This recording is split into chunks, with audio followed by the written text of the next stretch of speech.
জুলাই গণঅভ্যুত্থানের এই দিনে জামাতে ইসলামী ও ছাত্র শিবিরের রাজনীতি নিষিদ্ধ করে প্রজ্ঞাপন জারি করে ফ্যাসিস্ট আওয়ামী লীগ সরকার। জনরোষ থেকে বাঁচতে ৬ সমন্বয়ককে ছেড়ে দিতে বাধ্য হয় স্বৈরাচারী শেখ হাসিনা। ছাত্র জনতা হত্যাকারী পুলিশের জাতিসংঘের তত্ত্বাবধানে বিচার দাবি করে ঢাকা বিশ্ববিদ্যালয়ে সমাবেশ করে নিপীড়ন বিরোধী শিক্ষক সমাজ। এদিন ছাত্র জনতার পক্ষে মাঠে নামেন শিল্পী সমাজ। রিপোর্ট করছেন ইমরুল কায়েস। দুদিন আগে জামাত শিবিরের রাজনীতি নিষিদ্ধ করলেও এদিন সরকারিভাবে প্রজ্ঞাপন জারি করে আওয়ামী সরকার। ফলে প্রকাশ্যে রাজনীতি করার সুযোগ হারায় তারা। জামাত শিবির নিষিদ্ধ করার সর্বসম্মত সিদ্ধান্ত গৃহীত। প্রজ্ঞাপন জারির পর কসাইখ্যাত সে সময়ের স্বরাষ্ট্রমন্ত্রী আসাদুজ্জামান খান ও আইনমন্ত্রী আনিসুল হক হুঁশিয়ারি দেন, নিষিদ্ধ জামাত শিবিরের সাথে সম্পৃক্তদের বিষয়ে আইনগত ব্যবস্থা নেবে সরকার। এই দলের আন্ডারে তারা রাজনীতি করতে পারবে না। এদিনের বড় খবরের একটি ছিল ৬ সমন্বয়ককে ছেড়ে দেওয়ার বিষয়টি। বেশ কয়েকদিন ডিবি কার্যালয়ে বন্দী থাকার পর এদিন সমন্বয়করা মুক্তি পান। শুধু ৬ সমন্বয়ক নয়, সারা দেশে গ্রেপ্তার সকল শিক্ষার্থীর মুক্তির দাবি করে নাগরিক সমাজ।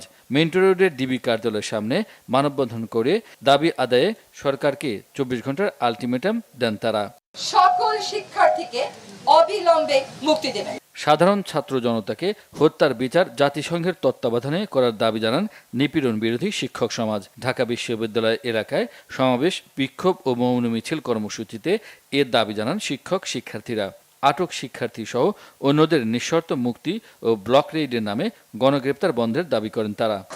এত বড় সাহস এরা পায় কিভাবে? একটা বিশ্ববিদ্যালয়ের শিক্ষক বিশ্ববিদ্যালয়ে ঢুকতে পারবে না।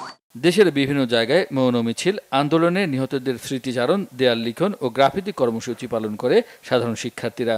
কর্মসূচি পালন করতে গিয়ে রাজশাহী, কুমিল্লা সহ দেশের বিভিন্ন জেলায় পুলিশের আক্রমণের শিকার হন শিক্ষক শিক্ষার্থীরা।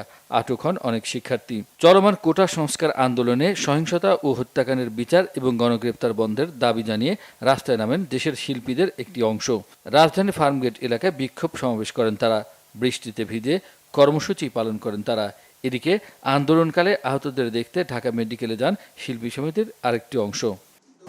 দেখামাত্র গুলি নির্দেশের বিষয়ে শেখ হাসিনার মতো আওয়ামী লীগ সাধারণ সম্পাদক ওবায়দুল কাদের নির্লজ্জের মতো দাবি করেন, ছাত্র জনতার উপর পুলিশ গুলি ছুঁড়েছে এমন কোনো তথ্য নেই, বরং তারেক রহমানের নির্দেশে বিএনপি জামাত গুলি ছুঁড়েছে বলে মিথ্যাচার করেন তিনি।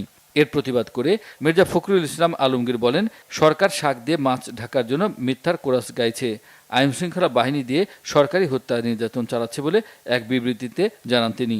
দ্রুত পদত্যাগ করে আওয়ামী ফ্যাসিবাদী সরকারকে ক্ষমতা জনতার হাতে ফিরিয়ে দিতে বলেন মির্জা ফখরুল ইসলাম আলমগীর।